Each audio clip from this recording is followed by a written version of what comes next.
રાજકોટમાં બાળકોની સુરક્ષા અને સ્વાસ્થ્ય અંગે ચેતવણીરૂપ એક અનોખો કિસ્સો સામે આવ્યો છે। સામાન્ય રીતે બાળકોને શરદી અથવા નાકમાં પાણી વહે છે, પરંતુ કેટલીક વખત તેની પાછળ ગંભીર કારણ છુપાયેલું હોઈ શકે છે।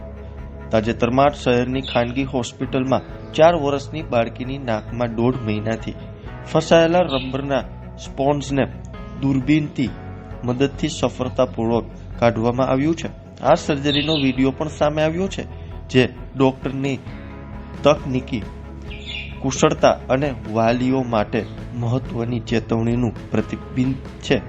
જામનગરની રહેવાસી આ બાળકીને છેલ્લા 1.5 મહિનાથી સતત શરદી અને દુર્ગંધવાળું પ્રવાહી નીકળવાની સમસ્યા ભોગવી રહી હતી। બાળકીને થયેલી સ્વસ્થતાથી તેની પરિવારજનો ચિંતિત થયા અને ડોક્ટરોને બતાવ્યા બાદ પણ કોઈ ખાસ નિદાન મળી શકતું નહોતું। દવાઓ, રિપોર્ટ્સ અને સીટી સ્કેન બાદ પણ ખરેખર શું સમસ્યા છે તે જાણ થઈ શકી ન હતી, જેથી પરિવારજનોએ રાજકોટ વિદ્યાનગર રોડ પર આવેલી ખાનગી હોસ્પિટલમાં નિષ્ણાંત ENT સર્જન ડોક્ટર હેમાંશુ ઠક્કરની સલાહ લીધી।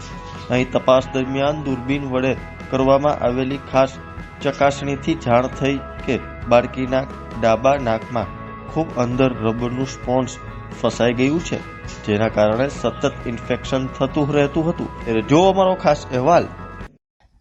મારું નામ ડોક્ટર હિમાંશુ ઠક્કર છે। હું રાજકોટ સ્થિત કાનના ગળાના સર્જન તરીકે પ્રેક્ટિસ કરી રહ્યો છું। તાજેતરમાં અમારી હોસ્પિટલ ખાતે એક અનોખો કિસ્સો નોંધાણો। જીનલ તરફદાર 4 વર્ષની ઉંમરની બાળકી છેલ્લા 1.5 મહિનાથી ડાબી બાજુના નાકમાંથી દુર્ગંધ મારતું પ્રવાહી અને શરદી મળતી નથી એ કમ્પ્લેન સાથે એના દર્દીના પિતા મારી પાસે લઈને આવ્યા હતા। દૂરબીન વડે જ્યારે તપાસ કરતા એવું માલુમ પડ્યું કે એના નાકમાં ડાબી બાજુ ઊંડે સુધી કંઈક રબરનું ફસાયેલું હતું અને એ જ્યારે કાઢવામાં આવ્યું ત્યારે રબર સ્પોન્જ જે ફસાયેલું હતું 1.5 મહિનાથી એ કાઢી આપવામાં આવ્યું છે। અનેક દવાઓ કરાવી હતી એને, અનેક સીટી સ્કેનના રિપોર્ટ ને બધું કરાવ્યું હતું, પરંતુ રાહત ન જણાતા અમારા પાસે જ્યારે આવ્યા અને 1.5 મહિનાથી નાકમાં ફસાયેલું રબરનું સ્પોન્જ કાઢી આપવામાં આવ્યું છે।